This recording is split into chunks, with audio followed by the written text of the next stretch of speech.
It is an honor to address this gathering of fellow island nations and to convey greetings on behalf of the government and the people of Trinidad and Tobago. Let me begin by expressing my appreciation to you, the Honourable Prime Minister of Antigua and Barbuda, for convening this timely meeting in light of the increasingly urgent challenges faced by small island developing states.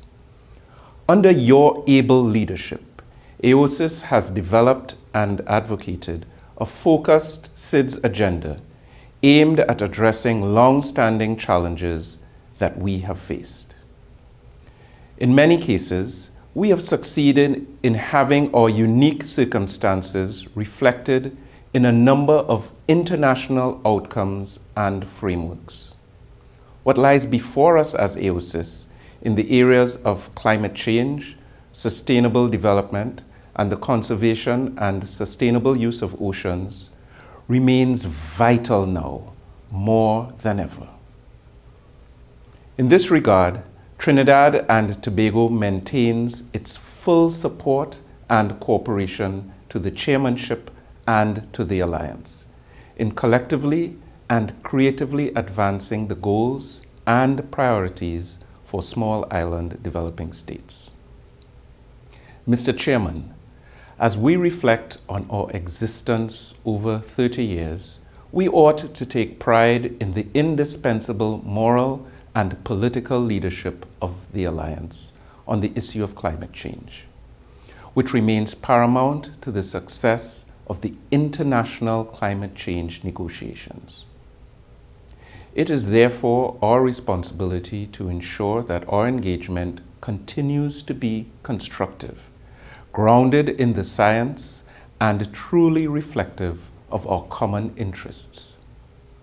Trinidad and Tobago fully endorses AOSIS in its objectives for more ambitious commitments, the finalisation of the Paris rulebook, and increased climate financing and support for SIDS.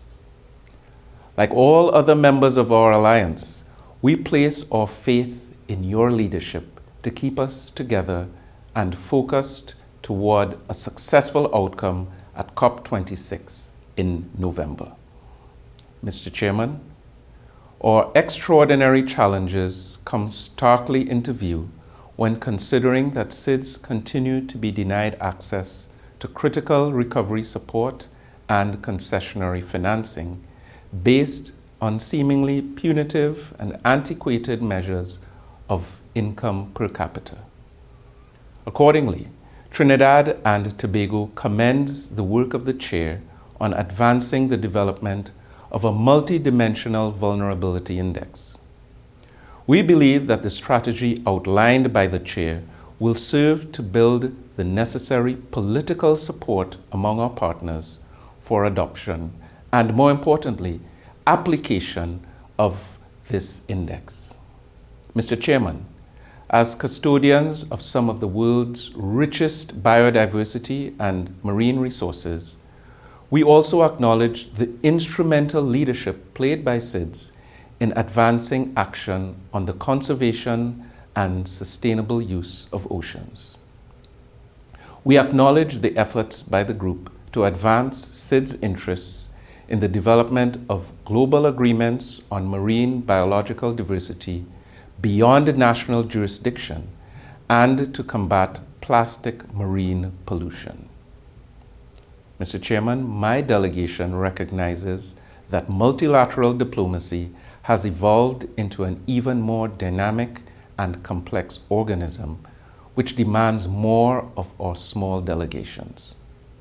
In this regard, Trinidad and Tobago welcomes the efforts of the Chair to explore a more robust institutional structure for the Alliance that would better support future chairs of AOSIS. Lastly, we have gathered here not only to reaffirm our commitment to our collective principles and ambitions, but also to renew the mandate of our esteemed alliance through the adoption of a new AOSIS Leaders Declaration. We believe that it sends critical and pointed political messages to the international community. Trinidad and Tobago reiterates our full trust and confidence in the government of Antigua and Barbuda as chair of AOSIS, and we recommit to working closely with our fellow SIDS in this campaign for sustainable development. I thank you.